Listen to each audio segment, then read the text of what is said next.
Greetings, adventurers, and welcome back to the Den of the Drake. Other dragons hoard gold, while I hoard internet cringe. Alright, guys and gals, we gotta talk. Some of us nerds have a serious problem with using RPGs as an outlet in a less than healthy way. If I had the choice between experiencing the world of Cyberpunk and real life, I know which one I would pick. One is a dystopia where technology advances so quickly that humanity has been left behind, and now most people can only eke out a meager existence based around survival instead of true meaning, because they're enslaved by rapacious megacorporations in bed with a corrupt government run by an elite group of narcissists who only care about themselves and holding on to power. And the other is Cyberpunk. The main draw of RPGs is the escapism that they provide, but you gotta be a special kind of insufferable if your idea of escapism is ruining other people's escapism. That's like being invited to join the prison break and asking the warden for help with your spoon tunnel.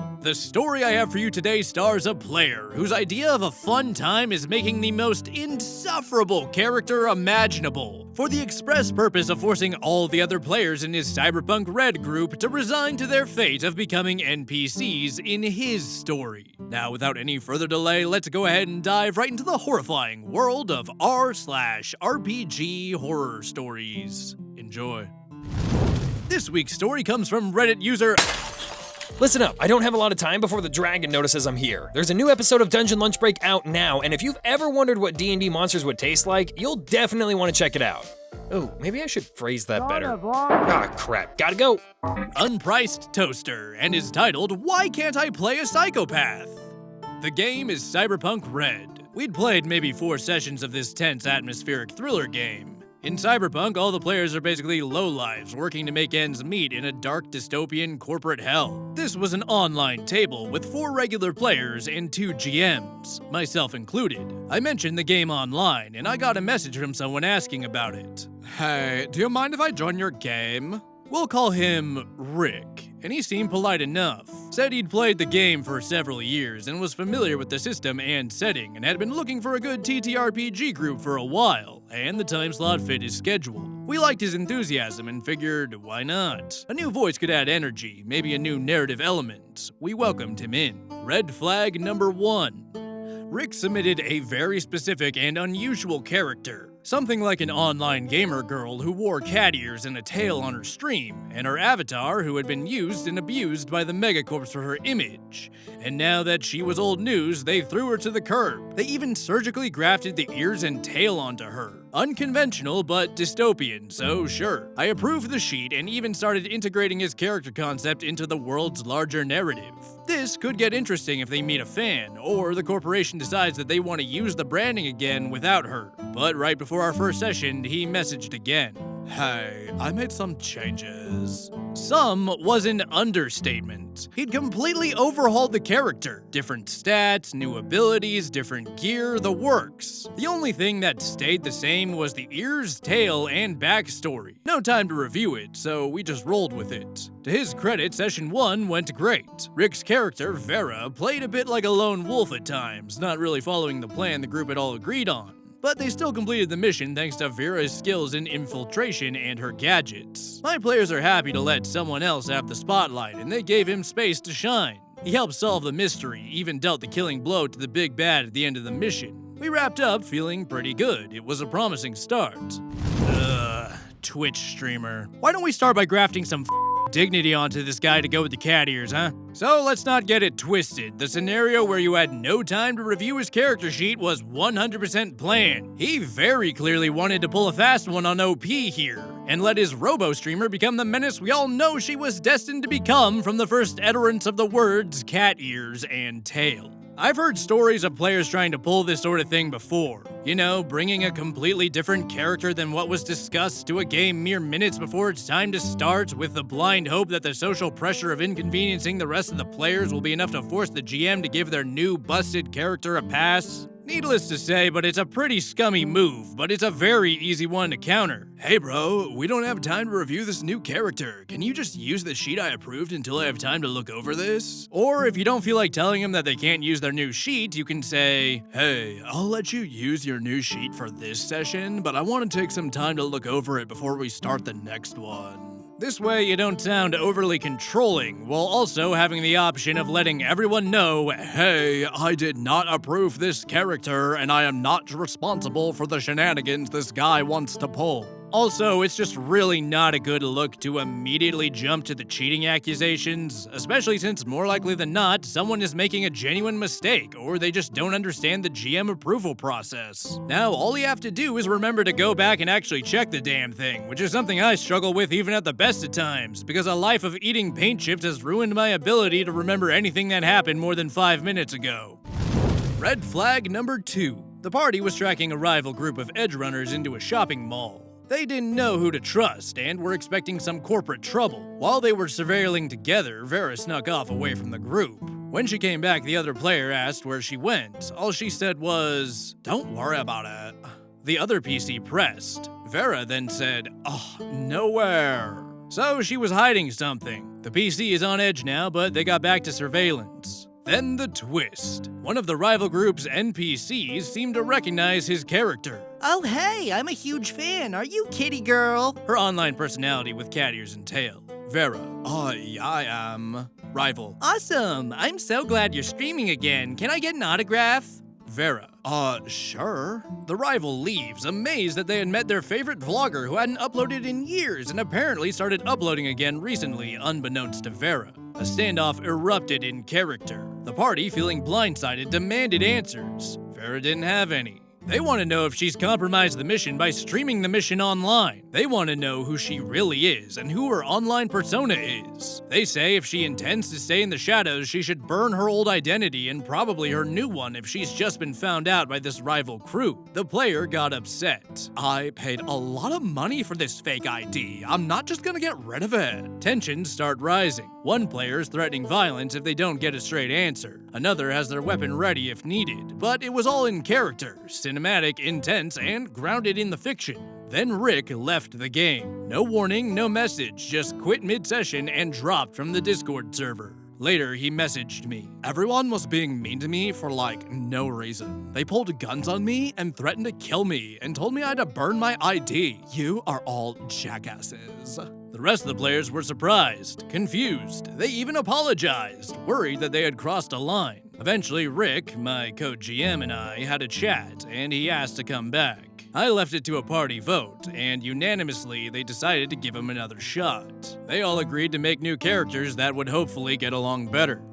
Okay, so cheater and a pansy, got it. Going into Cyberpunk Red and getting upset that there's inter-party conflict is like going shark cage diving and losing your shit when sharks show up. That's kind of the point. This is a world where you get a gun in your face if you file the wrong form at the DMV. The were you expecting? If you ask me, inter-party conflict isn't just fun flavor for a compelling story, it's a necessity. How boring would your story be if every single character was on the same page 100% of the time? Lord of the Rings would kinda suck ass if Legolas got over the whole being an unapologetic racist thing because Gandalf asked him nicely. Conflict is the source of all stories. The form in which that conflict takes place is what determines what kind of story is being told. This is just literature 101. So while I understand why some people might be hesitant towards inter-party squabbles, I'm not gonna say they should be avoided, because I view inter-party conflict with the attitude of, oh boy, more story. The most common reason why someone might really dislike inter-party conflict is the same reason why so many other problems arise in RPGs. The inability to disconnect character from player. I cannot stress how important it is to understand that your character is not you, and your other party members are not the other players. That's the whole reason why "it's what my character would do" has become such a meme. Characters will do and say things that their players don't necessarily mean or would endorse themselves. Now, that's definitely not an excuse to have your character start acting like an insufferable dick, but it is absolutely a reminder that it's not a bad idea to grow a few more layers of skin before picking up the dice. Now, if anyone comes up with a skincare routine that actually affects the thickness of your skin, I want royalties, because there's definitely a huge market for a product like that these days. Red flag number 3. Rick and I worked together on their new character. I suggested maybe reaching out to another player and collaborating on character creation. Maybe make someone a little bit more straightforward, and he pitched Antonia Dreykov. and we built quite a bit of backstory. A former gang member who had it out for the corporations and the corrupt police. It was a compelling idea. I wove it into the world, prepped NPC connections, and rewrote a few threads. It was already late, so I went to bed and let Rick build the character sheet for the concept we worked on together. But when Rick sent over the character sheet, it was, again, different. Instead of the poor gang member, he'd built a corporate assassin with no emotional capacity, specifically traits that made them a cold, unfeeling psychopath. No remorse, no limits, who felt nothing when they killed. In fact, they were like ants beneath his boot. Why should he care for ants? When I asked about the disconnect, he said, "I just like this character more."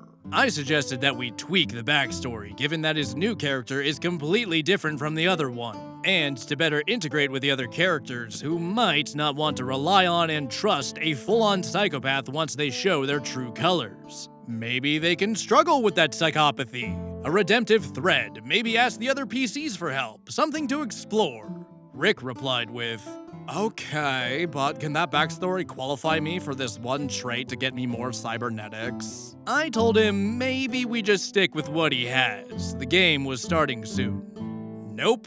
Rick quit the game again, this time permanently. His final message, "You are all mean and bullies."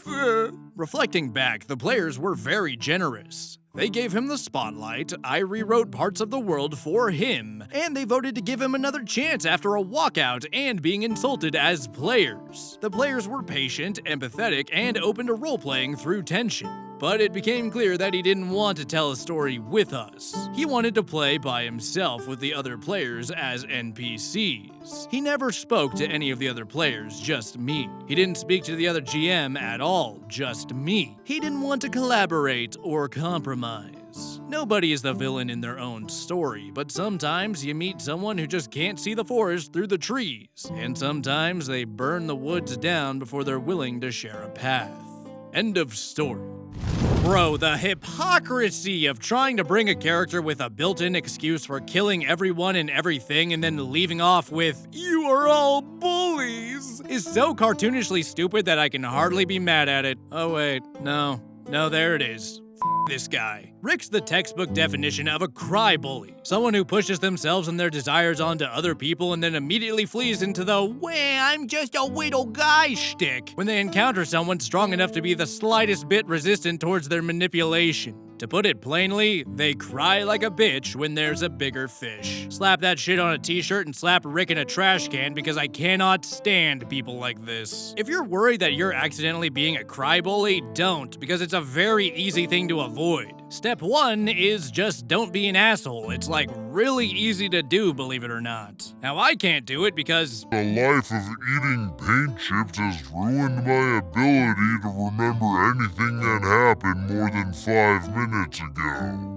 But if you're like me and can't even do that simple thing, you can move on to step 1.2. If you're too stupid to not be an asshole, then just commit to being an asshole. Step 2 is whatever the hell you want it to be. I'm not your dad, and I will not elaborate further on step 1 without my lawyer present. But you know what requires zero elaboration?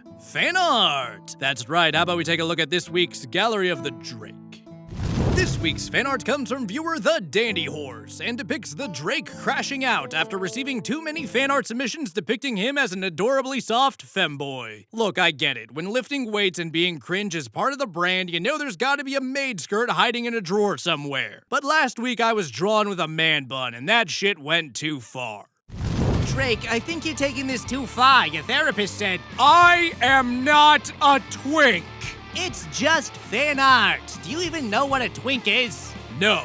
Now pour the cringeatine into my mouth. It means a small gay man. Son of a I'm not small and gay. I'm just gay. You don't know what being gay is either, huh? No, I do not. Thank you again, The Dandy Horse, for submitting your art. If you'd like to see your fan art featured in Gallery of the Drake, be sure to send it to the email in my About section, or upload it to the official Den of the Drake subreddit, linked in the description. Fan art is my favorite part of doing YouTube, and it means the world to me that I can inspire artists like you to create artwork like this. With the story over and artwork displayed, we're gonna go ahead and wrap up. If you enjoyed the video, be sure to like, comment, and subscribe, and send in your fan art. And if you feel like supporting the channel further, my Patreon, merchandise, and Gamer Subs affiliate links are in the description. I would like to thank you all for listening, and I hope to see you next time in the Den of the Drake.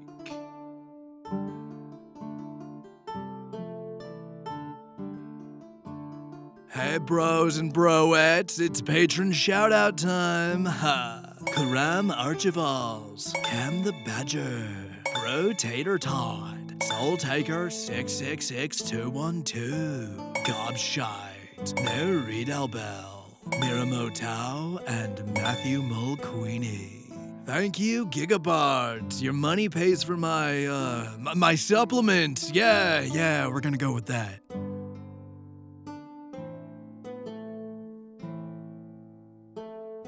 Hey, if you're still hanging around, YouTube thinks you'd like this video. So doesn't that link just look so dang clickable right about now?